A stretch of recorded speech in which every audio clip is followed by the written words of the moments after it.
Good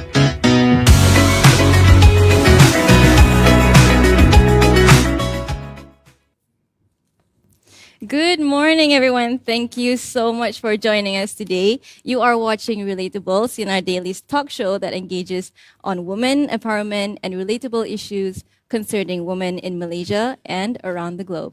My name is Shahira Motazar, and I'm your host for today. So, did you know that 1 in 6 couples in Malaysia experience infertility?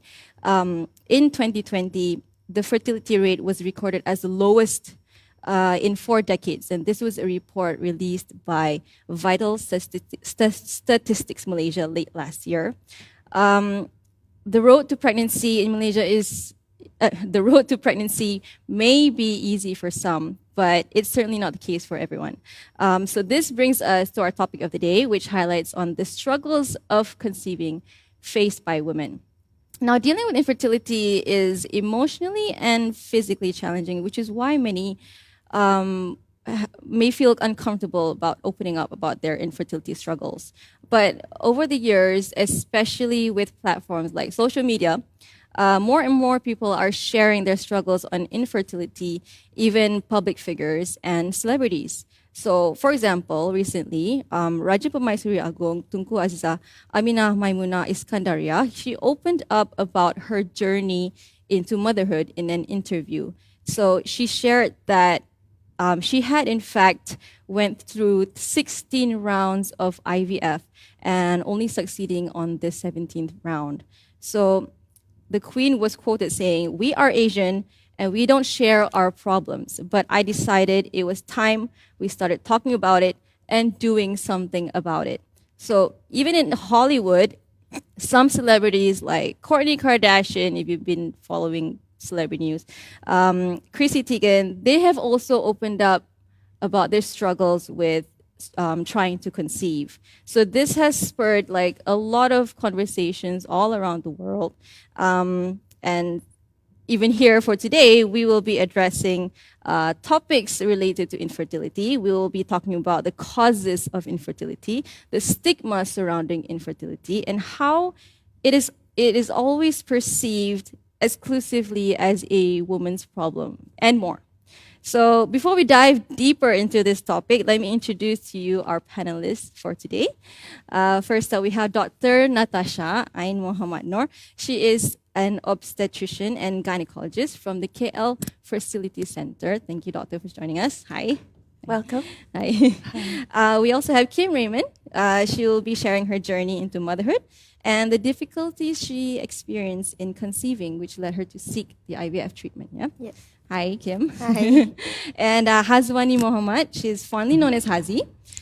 She's an entrepreneur who will also be sharing her struggles with infertility and the challenges she has faced in trying to conceive for almost 10 years. So welcome, everyone. Hi. Hi. Thank you for joining us today. Selamat Hari Raya. Selamat Hari Raya and to hope you. you all had a lovely Raya break. Okay. Before we go deeper, let's just start by understanding about what infertility is all about and learning its causes. So, doctor, if I can start with you, maybe you can share with us what causes infertility among women and what increases a woman's risk of infertility. Right. As you mentioned before, about 1 in 6 couples, not only in Malaysia, worldwide, will struggle with infertility. Yep. I'd like to mention not of infertility, but subfertility, right? Okay. Just maybe a little bit of help in conceiving, right? So about, if we look at the factors, perhaps about 30% is due to ovulation issues.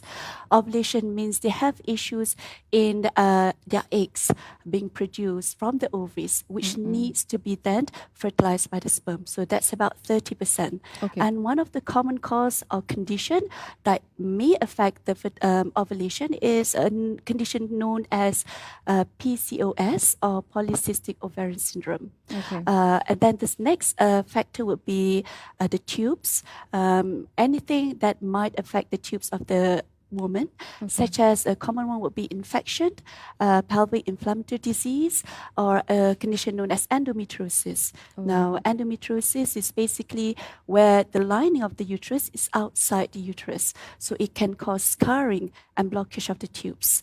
The last but not least is abnormalities of the reproductive system, especially the uterus, where there's fibroid, where it hinders fertilization or implantation taking place. Last but not least, which may affect us as the modern woman, is age. Right? We can't run away from our biological age. Age is still an important factor in a woman's fertility. Okay. Yeah. Okay. Doctor, do you think that infertility is still a taboo topic among society? Do you think so? Well, in some parts of society, but I think, like you said, with a lot of exposure by the social media, Yep. a lot of public figures coming out to be more open, and also, with actresses, actors, it has been something more of an acceptable in society. So, which is a good thing, because it's not it's a problem at all levels of society. It affects also our queen, and it's great that she's more proactive in terms of opening up and speaking up. How many times she had to do IVF? That's a lot of fertility struggle, which a lot of women nowadays face, not only in Malaysia society, worldwide. Okay. All right. Thank you, Doctor. Hazi, if I go with you first, maybe you can share your experience and struggles in trying to conceive for the past 10 years. Is that correct? Yeah. Yeah. Okay. Well, I was diagnosed with PCOS in 2012, about a month before I got married. So obviously, then on, I had already asked my future husband, then my fiance. Then I said, do you want to? It's okay if you want to not marry me. Because I felt like at that moment, when they diagnosed with me with PCOS, they said, you will have trouble with conceiving, but it's not that you're infertile. You'll have trouble.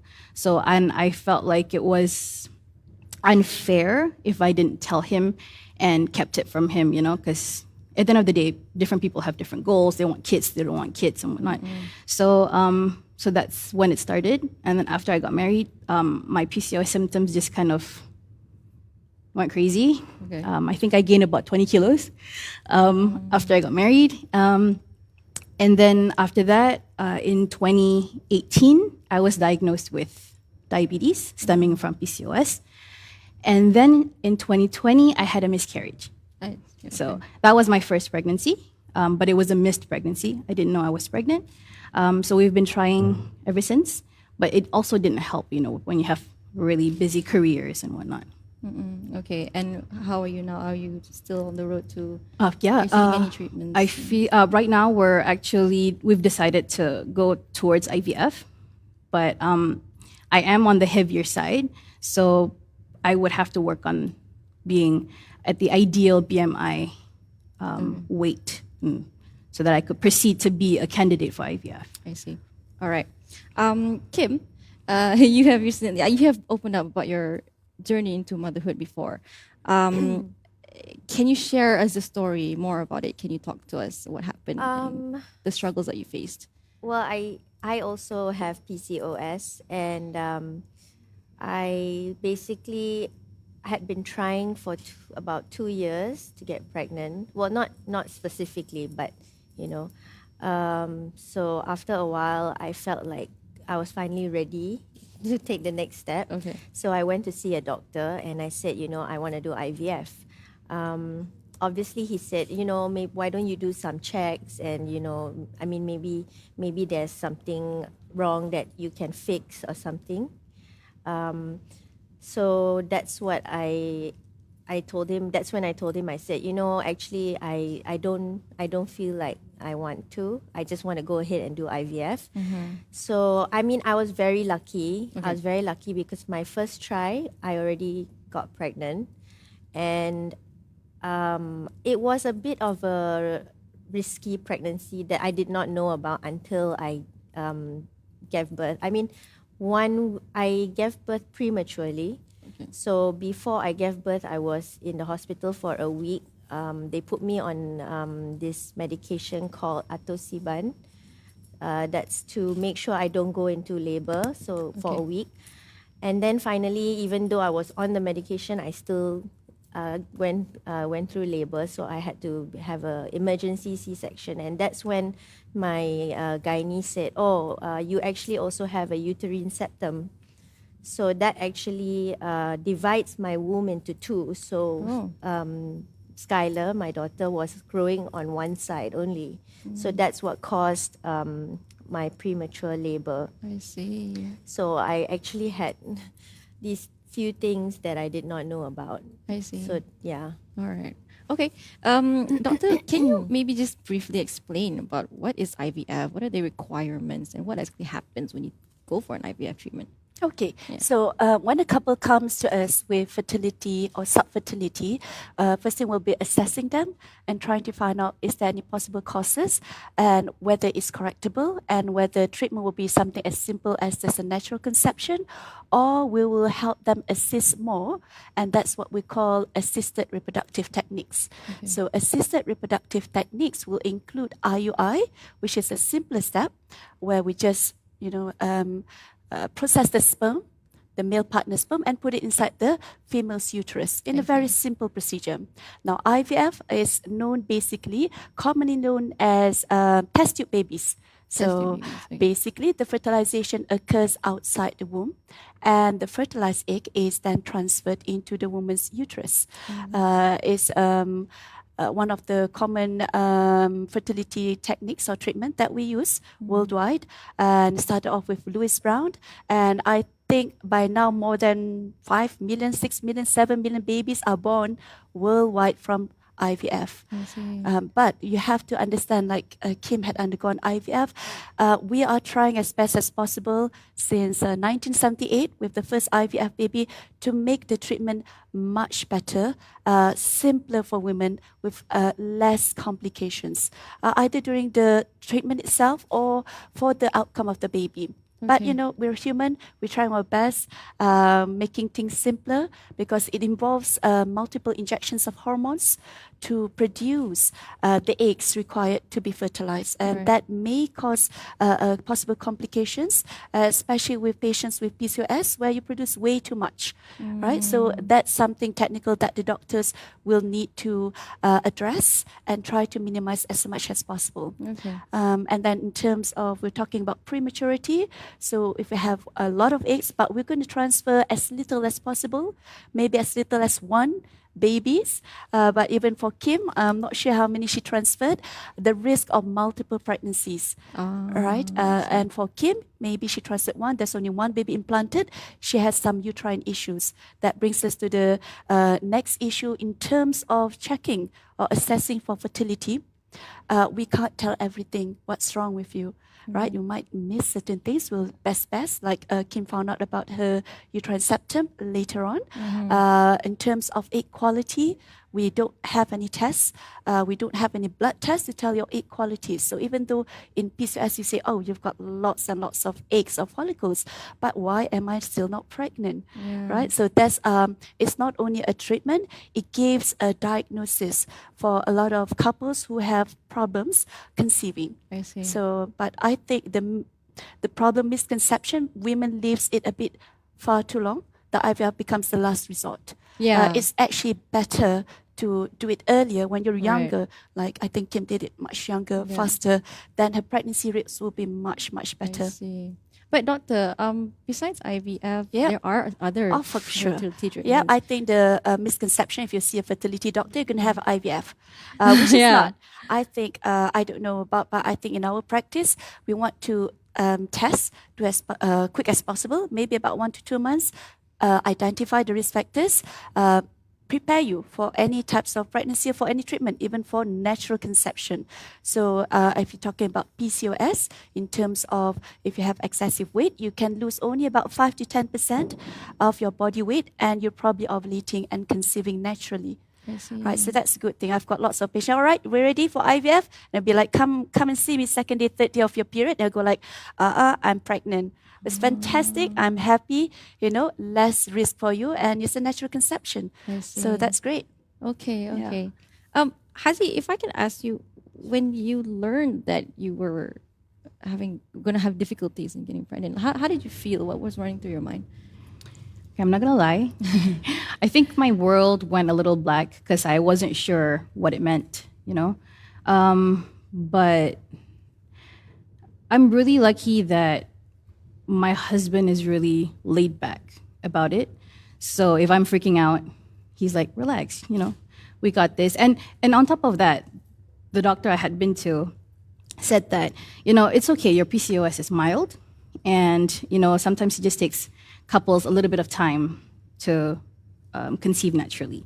So it was a little dark, but I kind of found my way out. And I just continued on, I guess, trying to conceive naturally because the doctor didn't want to provide me with any medication, because sometimes PCOS, right, they give medication to help it along and whatnot, but she said she didn't want to, so we tried naturally for a really long time.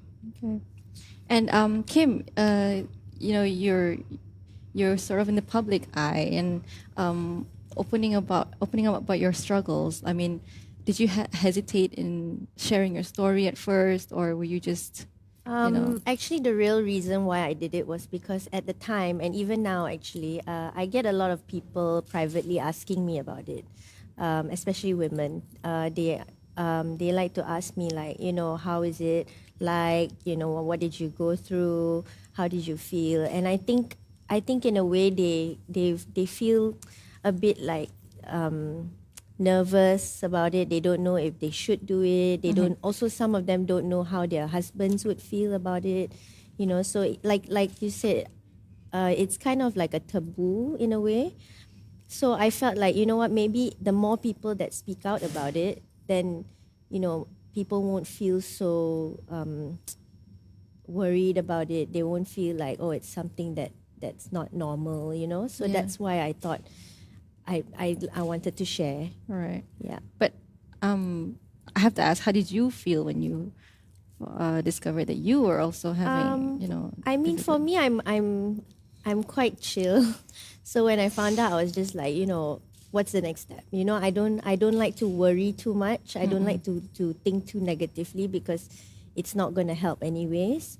So I was just like, okay, this is a problem. Let's find a solution, So I didn't give myself time to think about what others would think. I did not even really ask anyone for their opinion. For me, I'm okay with it. I believe in IVF, so let's just go for it. Let's just go for it. Okay. But doctor, what exactly is the success rate for couples to get pregnant via IVF? Right. What is the success rate? Ultimately, again, age will come up. So if you were to look at the statistics of IVF success rate worldwide, you're going to have the denominator as the woman's age. So the younger the woman is, we're going to divide the age into less than 30 years old, and then 30 to 35, above 35, and we're going to look at 40, maybe 40, 41, and then above 40 to 43. So success rate, the younger you are, if you're less than 30, it depends on the center, you're going to have a look at success rate of up to 60, 70% per embryo transfer. If you're looking at 30 to 35, you're looking on average 30 to 40%. So above 35, we're still going to have a relatively good success rate, 40 to 50. But when you hit 40 years old, it's going to drop down to 20, 27. So one of my, aim is to, educate couples, even the public. Don't wait too long, and don't wait too long until to move up to the next step, because IVF is not the last resort. It's a diagnosis and a treatment, and go ahead, prepare. If you're not pregnant, give yourself a timeline. A plan B. Okay, so this is not working out. Different people move on different timelines. So some patients say, okay, wait for when you're trying for about a year. Some people don't wait for a year. They're like, I'm going to get pregnant. I'm happy to get pregnant. So I'm happy to see patients even before marriage, less than 40 years, especially if they're getting married a bit later. Let's have a check. And then, let's give a timeline until you go natural, until we have a, relatively timeline that you are comfortable with. Then we'll move on to a next step. Right? Whether we need to assist you, IUI, or is it an IVF pregnancy? Okay. But what do you think couples think that IVF is like the last resort, or maybe the only option? Maybe it's a misconception, and maybe because it gets expensive. It's still expensive. And the currency rate, you're talking about maybe 15 to 20,000 ringgit for the currency. So sometimes, it's really amazing if you go to Brunei, they'll be like, how many thousand, or 20 Brunei, Singapore, 20 Singaporean. But when you walk across, it's still the same, but it follows the currency. Right. It's expensive. I did a quick poll. I said, what's your fertility struggle? So about 50% said finance. About 40% probably said about problems having time, constraint of time because of work. The rest maybe felt embarrassed and not ready. A very small percentage, maybe about 10%. So we're looking at finance as an issue to finance the cost. And also the next one is time. All right. Yeah. Okay. Thank you, Nota. We are going to take a short break, but when we return, we'll be discussing the stigma surrounding infertility. Stay tuned.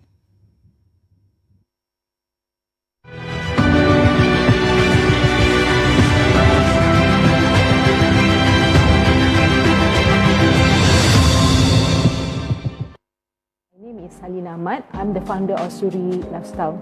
Suri has been established since 2016 until now. It's been almost 6 years. We focus on recycled denim. From that denim, we design, we come up with product development, and then to come up with a variety of craft, handcraft.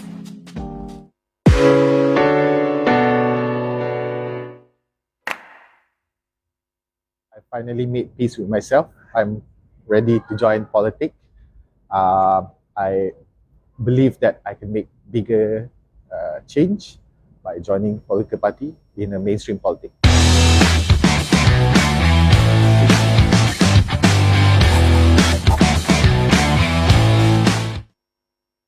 We're going to try out some classic Raya cookies as well as some Raya cookies that have been given a modern twist. So we're going to see which ones we like. Guys, let's dig in.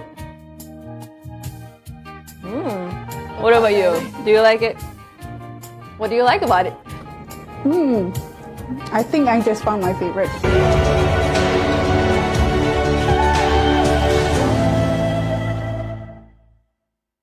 Denim is one of the material that you cannot destroy at the landfill. You cannot burn it because it's involved on the environment, because it takes more than 100 years to dispose at the landfill. In other way, you still have to reuse back, or you have to sell it back.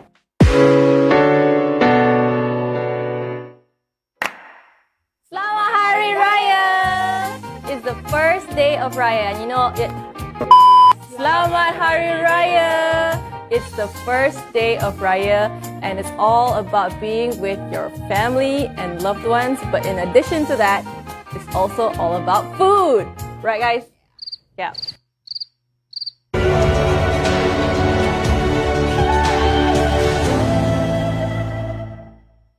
Our first international client was Uniqlo. We've been with them since 2016. They're the one who approached us. And then because they also focus on the recycling, and we've been collaborate with Uniqlo until now. It's already 5 years, especially on the fashion industry. They're already moving forward.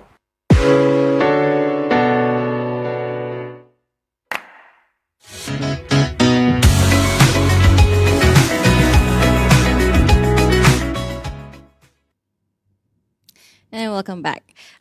So, despite the fact that infertility is relatively common, wanting to have kids is seen as a societal norm, especially in Asia. So, which means that people who don't conform to this norm are potentially at risk of experiencing stigma. Doctor, I want to ask you, infertility isn't just a woman's issue or problem, as men suffer from infertility too, right? So, but many people still think that this is a woman's problem and the women are to be blamed. Why do you think so, and how can we change this perception? I think it's just a cultural issue Okay. where women should be blamed for everything, or women should be getting pregnant. I think a lot of the time people forget that it takes two to make a baby, but more and more we are seeing that the man is playing a role or causing one of the factors in subfertility. So we are seeing a raise. If we were to see a subfertility, the last time will be women more, 30% contributing to the cause of subfertility, and previously 20% from the men. But more and more, there are sperm issues. I think it's just the environment. So now it becomes 30% female, 30% male. And a combination, we're probably looking about maybe 20%. So, and a lot of people has become a bit more open in terms of telling that, and a lot of like this, a lot of information for the public to say that there is a issue with male sperm. But, probably female are a bit more, it's a bit more embarrassing for the men. So sometimes female will be like, yeah, it's okay, it's my fault, it's fine. I think in terms of emotionally, sometimes women are a bit more stronger in terms, and it's a bit difficult for still in today's society for men to open up that, they have the problem. Because at the end of the day, even if it's a male problem, the female will have to then undergo the IVF treatment. And majority of the procedures, the injections, the pickup, right? The man will have to just, if they are able to produce the sperm, give the sperm sample, and majority the female will still have to do the treatment, carry the baby, deliver the baby, right? But I'd like to say that for subfertility, we try not to do that. Let the husband be as supportive as possible. Don't blame each other. Don't pinpoint fingers. It's not healthy, right? So we're in it together. Let's see what's the problem. Let's see how we can solve it together.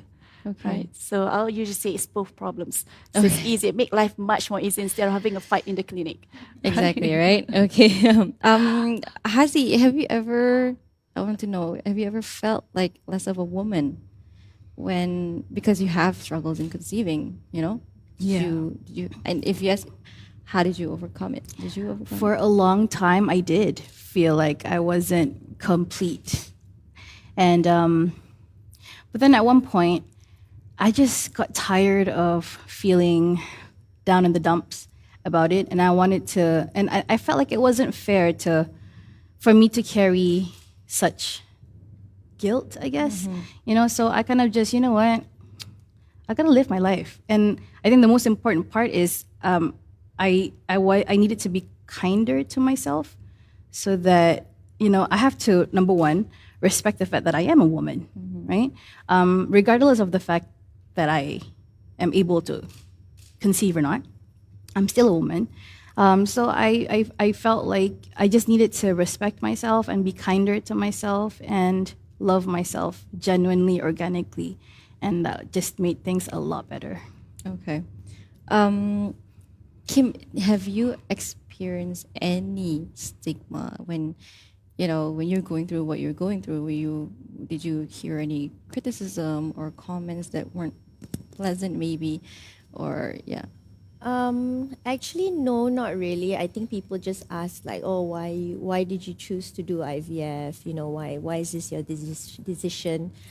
But generally, nobody really said anything bad, to my face. That's good. To my face anyway, So I mean, yeah, it wasn't that bad at the time, and I never felt. Thankfully, I never beat myself up about it. Also, I guess because I was very adamant, like, no, this is what I want to do, So yeah, it was okay. Okay.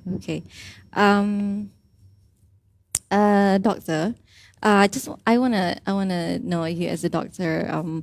Have you ever had any patients coming to you seeking treatments with an ultimatum given by their family members or perhaps their husband, in the sense that, if you're unable to conceive, then the husband should remarry? Have you ever experienced any? Unfortunately, yes, we do have that issue. Maybe the mother-in-law saying that, if you are not being able to get pregnant, then my son would look for another.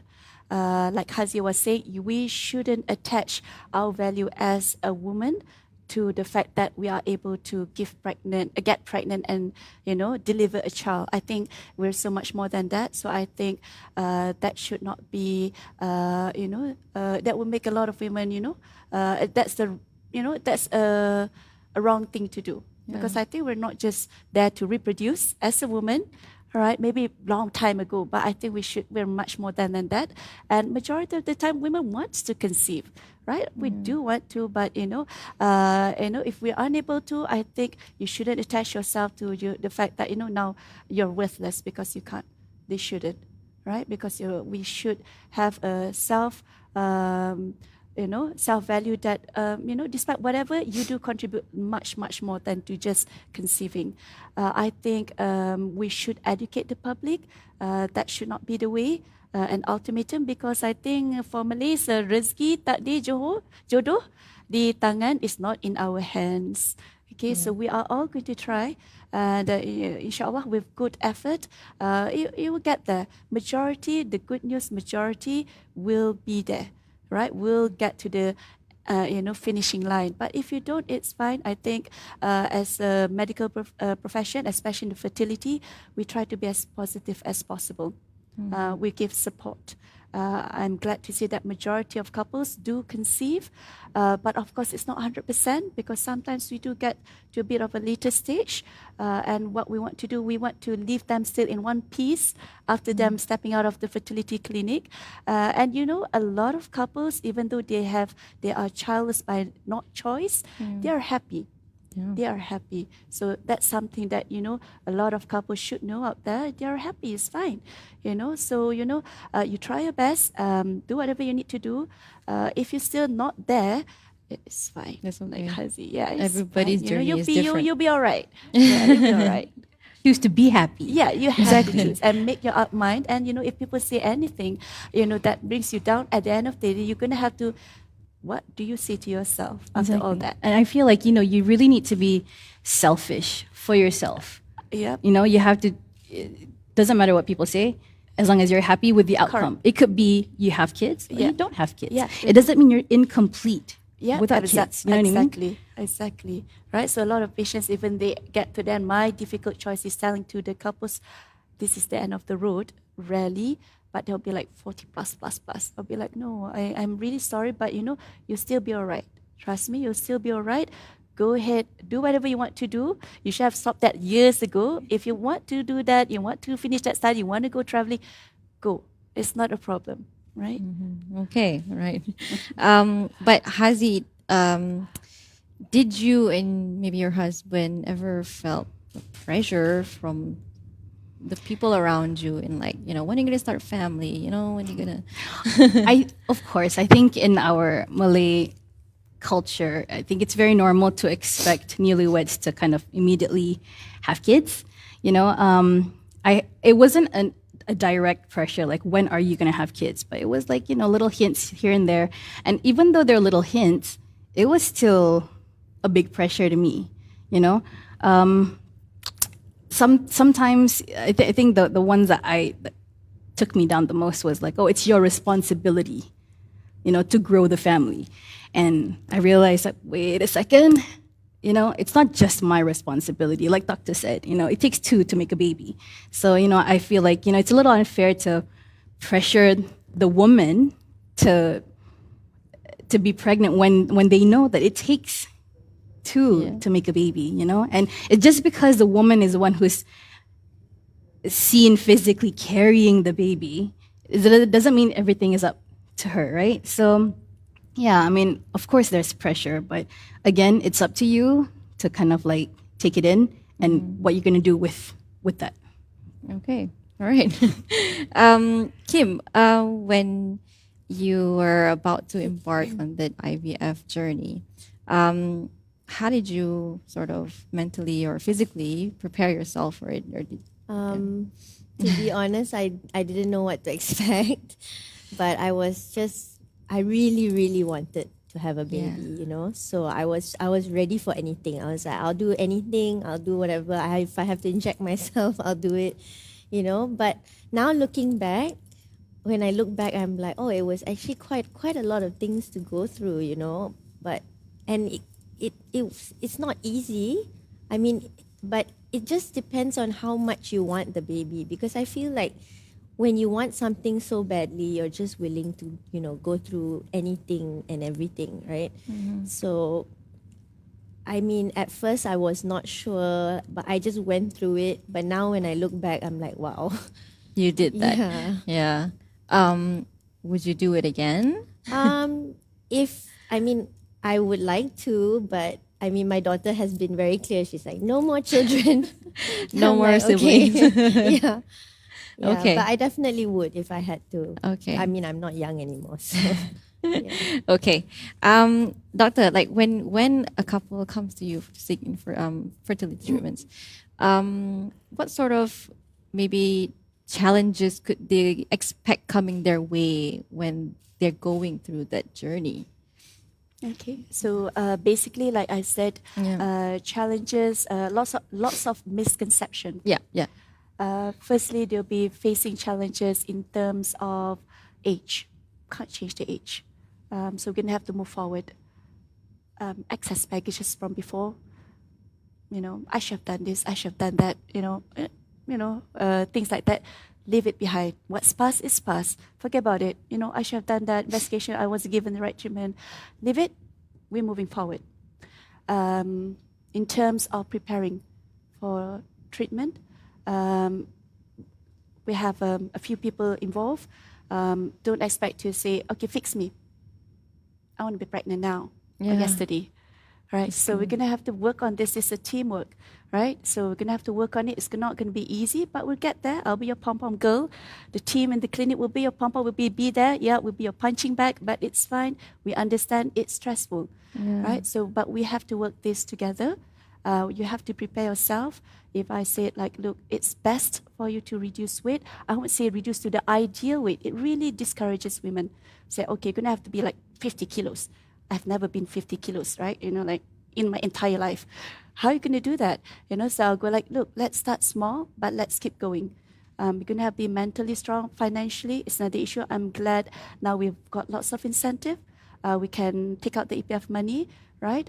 We can also tax deduction. So that's a good part in terms of, the government to encourage women, especially with the financial issues, to, so that they can pay. Because from Malaysia, you're going to have to pay majority the fertility treatment out of your own pocket. Yeah. Right? Majority. I mean, we do have in the, different settings, government, it's got limitation. They will put a limit, especially for, let's say we have HKL, 5,000. It's really relatively affordable for IVF, but they have limits to their budget, resources. So they'll put a limit as a weight, right? So they will put off a cutoff of BMI 30. That's it, or even age. So then the patient be left with no choice. You're gonna have to then go to private, and that's gonna be expensive. So the first stop will be your struggle will be finance, then being committed to the multiple visits of checking, and then, taking MCs, taking time off from work. So, that's another struggle that you're going to have to be strong, and it's not going to be 100%. But, majority will get there. So you're going to have to accept that, this is a struggle. Yep, all of them want the baby really badly, but some will not. Minority will not get there. So that's something that they need to be able to accept. Right? It's not going to be immediate. You're going to have to put the effort. It's going to be a teamwork. But majority, be strong, keep going. You'll get that majority of the time. Yeah. But okay, before we move further, I just want to know, doctor, how many rounds of an IVF treatment can a woman go? Well, that's if you're paying out of your own pocket, the Queen has done 16, 17. Yeah, is there a limit? I'd like to not do that because even though you have the money, emotionally, women's not going to stand that. So I would say by the second time, third time, if they come for repeat, they'll be crying. I haven't done anything yet, but they'll be crying because of all this extra baggage at the back. You're lucky if you're pregnant first round. Or else we'll try to, that's how I go like, okay, don't dwell on the simple things. Let's move quickly to the more effective treatment, because the longer you are on this journey, the more you feel discouraged, you feel very stressed out, and it's going to be difficult. So majority, if they get the first baby, and then, they'll be a bit maybe less stressful, they'll have the second and third naturally, even though the first one is an IVF. So we're just going to have to get there a bit faster, shorter, so that people just can move on along their next journey. Right? So I'll be like, people be like, okay, I can retire when so-and-so get pregnant, right? Because you're just like, can she get pregnant? Because we feel for them. We feel for them. Can we get pregnant so that they can move on with their next life journey? Because this is a conceiving journey. Trying to conceive journey is as hard as, even though, like you say, it needs to be known, it should be like a health condition. Yeah. It's a health condition. It should be investigated. It should be treated, which I think good. It's already more and more slowly being acknowledged. Because like, you've got diabetes, but you're like, don't tell them I've got subfertility. It's not a medical condition. So I think more and more good. We're opening up. It's more acceptable to say that I have some subfertility issues. I need a bit of help. Okay. It's all right. Okay. Not a problem. Okay, thank you, Doctor. Maybe Kim and Hazi, like, when you were going through this IVF, you are about to go through IVF journey. What were the things that maybe you heard about this treatment? Maybe like, things from other people saying like, this is going to be one of the hardest things you're going to go through. Did anything scare you in any way or anything like that? For me, I heard a lot of stories like it's not easy. You have to go through a few times because I had friends that had already done it before, so that was my fear. Like how many times I would have to go through it. Would I be emotionally okay? So it made me very nervous. And even when I did get pregnant, I remember my dad telling me, he was like, I was really very worried if the pregnancy didn't take, if it didn't happen. I was very worried about how you would be after, So that was the main thing that really scared me before I did it. Okay. What about you, Hazi? Right now you're about to, I know that I should be researching, but I don't want to be scared. I guess, I don't want to scare myself. So I know that it will hurt. I don't know, because I heard like, when you have to inject yourselves, sometimes it hurts, sometimes it doesn't, right? So, that's the most that I've heard, and I refuse to like dive too much into it. I don't want to scare myself from doing it, but I'm gonna take Kim's way and be really excited and be all out for it. Okay. Yeah. As someone who has been through this journey for almost 10 years, right? So is there anything that you want? Okay, so we're going to go for a short break. When we come back, we'll be moving on to our final topic, how we can support a loved one going through infertility. We'll be right back.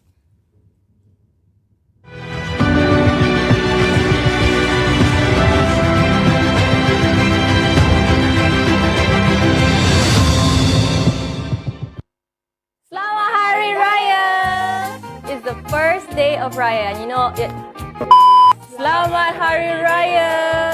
It's the first day of Raya, and it's all about being with your family and loved ones. But in addition to that, it's also all about food. Right, guys? Yeah.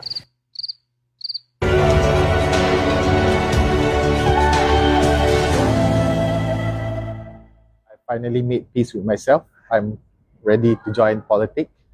I believe that I can make bigger change by joining political party in a mainstream politics.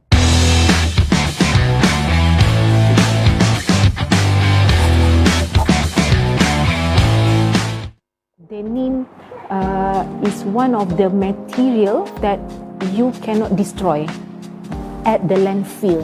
You cannot burn it because it's involved on the environment, because it takes more than 100 years to dispose at the landfill. In other way, you still have to reuse back or you have to sell it back.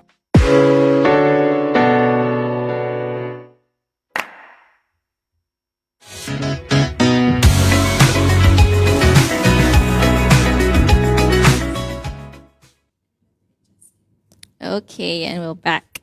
Now we're coming to the final round of this discussion, and we're going to talk about how couples going through a journey of trying to conceive could use the support that they need from the people around them. So, doctor, how can, if we know someone, a loved one or close family member going through infertility, how can we show support to them?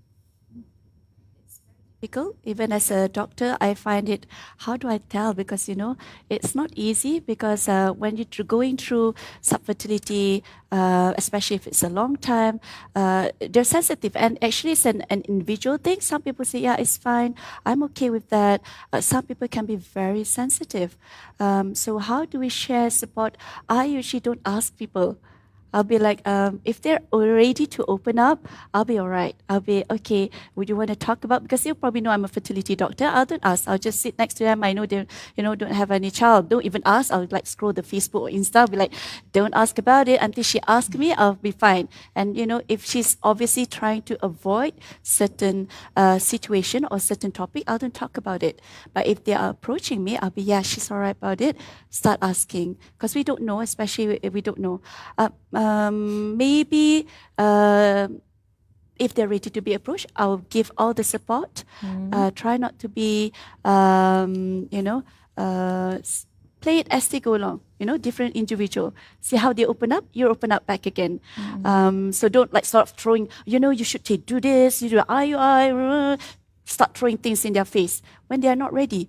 Because some people are just not ready. Yeah. So when they're ready, they'll approach you. Yeah. In terms of family members, be a bit more sensitive. But actually, the family members generally are very sensitive. It's probably a bit further out. They become a bit more insensitive. But I think as a person, you just be like, they meant well. Right, we're just going to be like everybody has, they meant well. They're just trying to be friendly, but sometimes they kind of approach the wrong way, stepping on the wrong, line. So I think as a person, you can't control people, but you can control how you deal with them.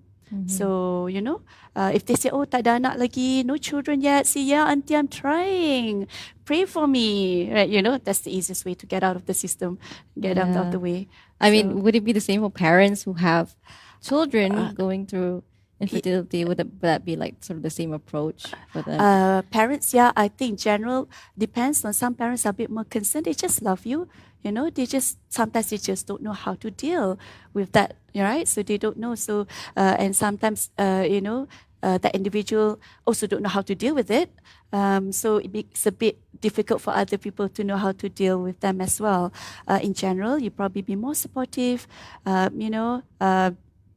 anything, if they need somebody to accompany them for treatment, go ahead. Volunteer yourself. Do you want anything? You want me to go with you to the clinic? You want me to hold your hand? You want some information? You want me to be your shoulder to cry on? Or just don't talk about it. If they say, let's go on a holiday, we don't talk about these things. When you want to talk about it, just let me know. I'll be there. So I think that would be a really good approach to, approach patients or couples with subfertility. Right. And don't forget the men. The men are very sensitive. They just act macho. They are very sensitive to it. Yeah. So, I think that's why I think women are a bit, not in general.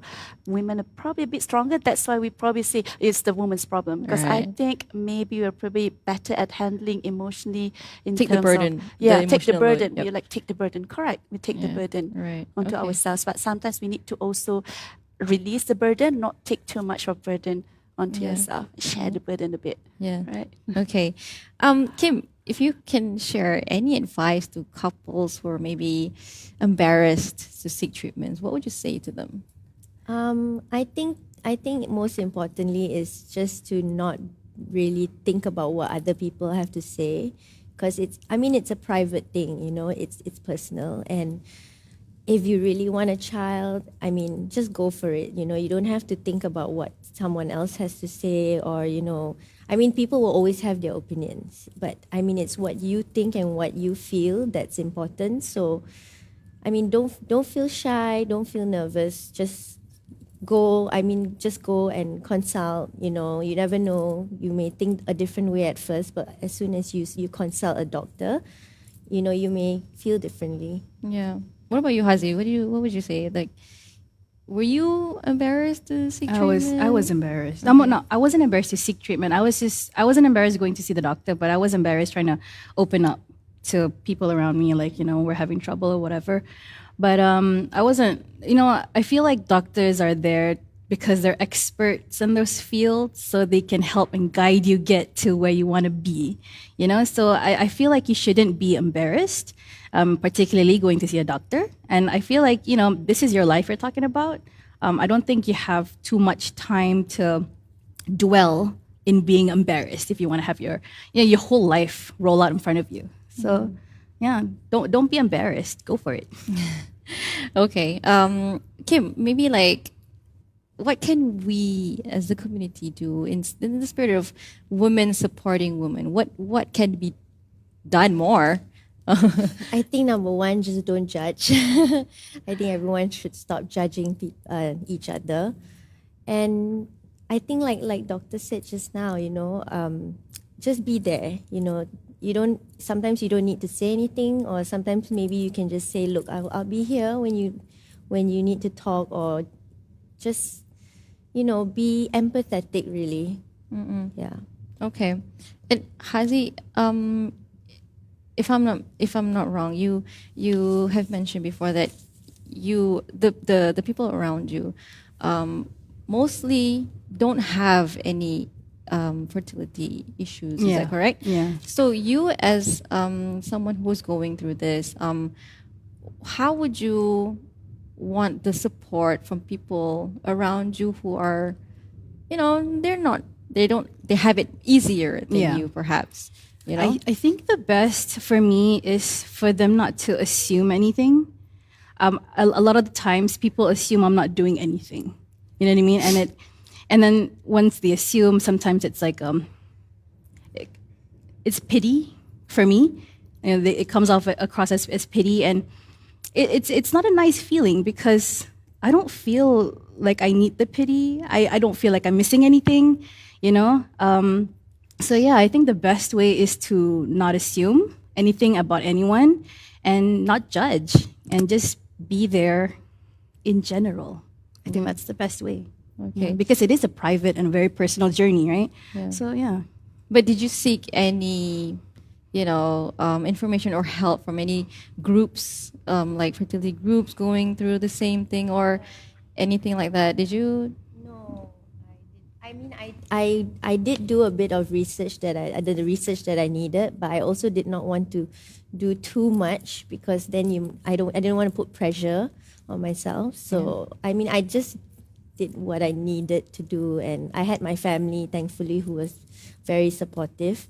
So yeah, for me, if my family is supportive, that's really all I need. I see. Yeah. All right. Doctor, just one last question from me. What other platforms or channels do couples have in terms of getting help? Not just physically, maybe emotionally. What can you suggest? I think we can't run from social media. I actually do stop social medias anyway. So, but I'd like to just listen from the patient's point of view. how they think about this, what are their thoughts. Because sometimes when you're on the other side, because actually, mind you, I've crossed the other side. I've been a patient, I've been a doctor. So, but when you cross the other side, you'd like to see how the other side is sort of what are the issues, what are their discussion, what do they need from my side information I might overlooked. There are social media and Facebook. We call the TTC friends. Lots of consultation, free consultation. Mind you, the only downfall is you can't compare apple to apple. Each cases are individual, right? So sometimes I'll just read up about it and I'll be like, okay, and don't scare yourself with other people's, you're not the same cases. It's there, but discuss with your doctor, your chosen doctor. You're the best ally. They want the best interest at heart for you, right? So you have to be comfortable with your chosen doctor. Discuss anything that you want. All right. So I think you can seek information because you feel that you are not alone. That and they are going through the same thing. They face the same issue. So you seek. Naturally, people will seek. There's a Facebook, Instagrams. I think Facebook is probably a bit more active. People are looking through. But again, only one caution: not all cases are the same. Don't compare apple to apple, and don't scare yourself. Read the positive vibes first. Get the positive vibes. If they're talking about too negative, just go forget about it. Especially during your 2 weeks wait, just chill. Just close it. Forget about it. Don't go and start. They have symptoms. Why am I not having symptoms? Why I'm having this? That's not the best time to be socializing too much. And I feel depends, but I feel if you're going through a treatment, try not to tell the world about it because it adds pressure. So I find patients like you can, but if you're comfortable telling them if it's a positive or negative, we hope it's a positive one. But because if it's negative, then you're gonna have to deal with all Another this, round of wave of emotions. what happened? What happened? And sometimes just want to be alone, and not tell anybody about it. So you're just gonna have to be careful when you use it, how much you're gonna use that social media for support. Yep. Great. Thank you so much, Doctor. Thank you. That was a great discussion. Thank you so much, ladies, for your insightful opinions.